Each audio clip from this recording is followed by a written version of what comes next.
कहते हैं रात के अंधेरे में अगर आप अकेले हों और दूर से किसी के रोने की आवाज़ आए तो उसका कभी जवाब मत देना, क्योंकि इंसान की आवाज़ में रूह की गर्माहट होती है। मगर जिन जिन चीज़ों की आवाज़ में ठंड हो वो इंसान नहीं होते। कहीं भी, जैसे सफ़र में, जंगल में या अपने ही कमरे के किसी अंधेरे कोने में, जो आवाज़ नाम पुकारे उसे सुनना ठीक है, जवाब देना नहीं। फारिस ने भी जवाब दे दिया था। और फिर जो हुआ, वो सिर्फ़ अल्लाह और फ़ारिस जानता है।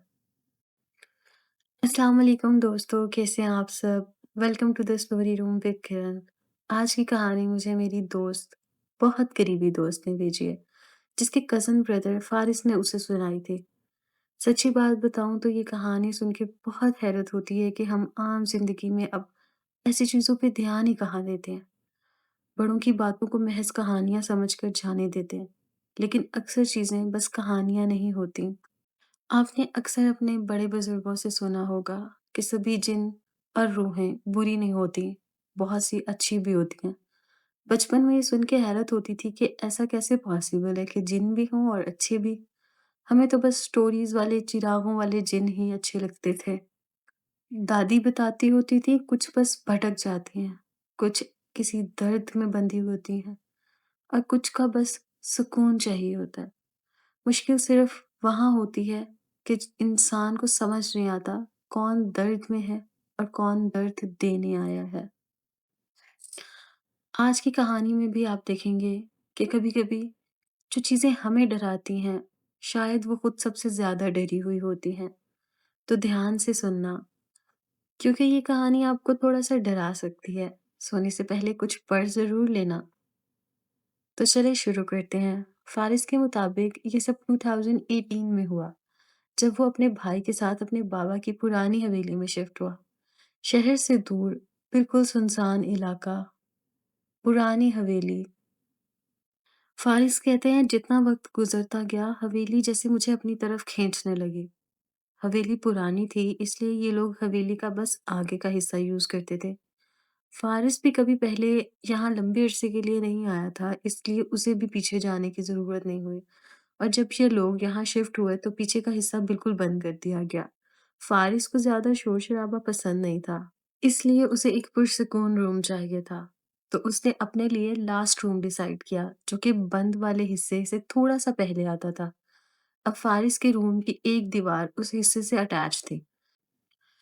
साद, जो फारिस का बड़ा भाई था, उसने उसे नसीहत की कि रात को अननेसेसरी बाहर मत घूमना और किसी भी आवाज पे रिएक्ट मत करना। फारिस को अजीब तो लगा, लेकिन उसने ज्यादा जानने की कोशिश नहीं की। साद क्योंकि फारिस से बड़ा था और अक्सर वो अपने बाबा के साथ यहाँ आता था, इसलिए उसे कुछ चीजों का अंदाजा था। आज पहली ही रात थी। उसे महसूस हुआ कि कोई उसके दरवाजे के बाहर है।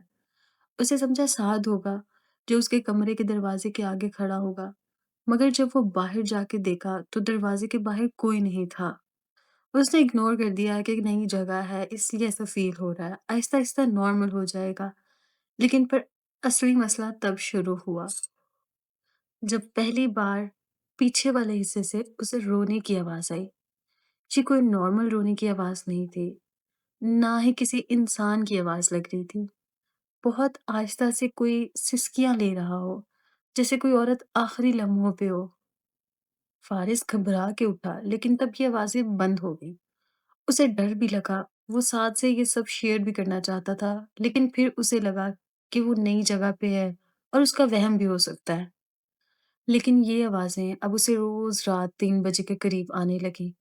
उसकी आंख खुल जाती और फिर वो सो नहीं सकता था। उसने फारिस को बताया कि एक्चुअली ये हवेली 50 साल पुरानी है और यहाँ पे एक लड़की की मौत हुई थी। और उस बेचारी का कसूर बस ये था कि उसने कुछ गलत लोगों के खिलाफ गवाही दी थी। लेकिन उन लोगों ने उसे माफ नहीं किया। उसे इस हवेली के पिछले कमरे में बंद कर दिया और वहां उसके साथ बहुत बुरा सलूक किया जाने लगा। उसे रस्सियों से बांध कर रखा जाता था और वो उसी कमरे में मर गई। उसकी आखिरी रसूमात तक पूरी नहीं की गई, इसलिए कहते हैं वो अभी भी यहाँ है। उसकी रूह को कभी सुकून नहीं मिला। फारिस, जो हैरानी से ये सब कुछ सुन रहा था, उसने पूछा, मतलब उसकी रूह अभी भी यहीं है? साद ने सिर्फ बस यही कहा, रात को पिछले कमरे के पास मत जाना और अगर कभी कोई औरत रोए तो जवाब मत देना। फारिस समझ गया था कि जो आवाजें वो रात में सुनता है, वो क्या था। लेकिन वो साद के सामने हंसा और कहने लगा, तुम भी क्या सुनी सुनाई बातों पे यकीन कर लेते हो? उसे क्या पता था वो मजाक उसे बहुत भारी पड़ने वाला है। एक रात फारिस को किसी काम की वजह से लेट नाइट तक जागना पड़ा और काम करते करते रात के 3 का टाइम हो गया था। फारिस लैपटॉप पे काम कर रहा था। अचानक उसका टेबल हिलने लगा, जैसे जमीन के नीचे बहुत भारी चीज चल रही हो। फिर वही रोने की आवाजें आने लगी। फारिस ने डर के बावजूद उस आवाज को जवाब दिया। उसने कहा, कौन हो तुम? आवाज एकदम से रुक गई। एक खतरनाक सन्नाटा हर तरफ फैल गया। और फिर, मुझे बचा लो, आवाज फारिस के पीछे से आई थी। फारिस धीरे से मुड़ा। दरवाजे में एक लंबा साया था। उसका कोई चेहरा नहीं था।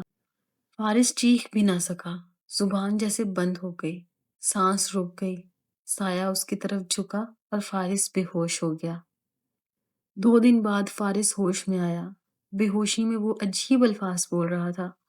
वो वापस आएगी। वो मुझे ढूंढ रही है। मैंने जवाब दिया था उसका। साद ने गुस्से से पूछा, तुमने आवाज का जवाब दिया? फारिस ने धीरे से कहा, बस यही तो पूछा था कि कौन हो तुम। साद ने सर पकड़ लिया। एक दफा जवाब दे दो, फिर वो जिंदगी भर पीछे लग जाती है। वो बदला लेने आई है। फारिस के तो जैसे पांव तले जमीन खिसक गई थी। साद ने एक मशहूर बुजुर्ग को बुलाया, पीर जलालुद्दीन। हवेली के दरवाजे पे कदम रखते ही पीर बाबा रुक गए। यहाँ जुल्म की बू है। यहाँ रूह कमजोर नहीं है। किसी ने उसे उठाया है। उन्होंने सीधा फारिस की तरफ देखा। बेटा, तुमने उसे क्यों पुकारा? फारिस बस रोने लगा। बाबा जी ने पूरा इंतजाम किया। रात 3 बजे हम इसका फैसला करेंगे, वरना ये तुम्हें साथ ले जाएगी। सब रात 3 बजने का इंतजार करते रहे।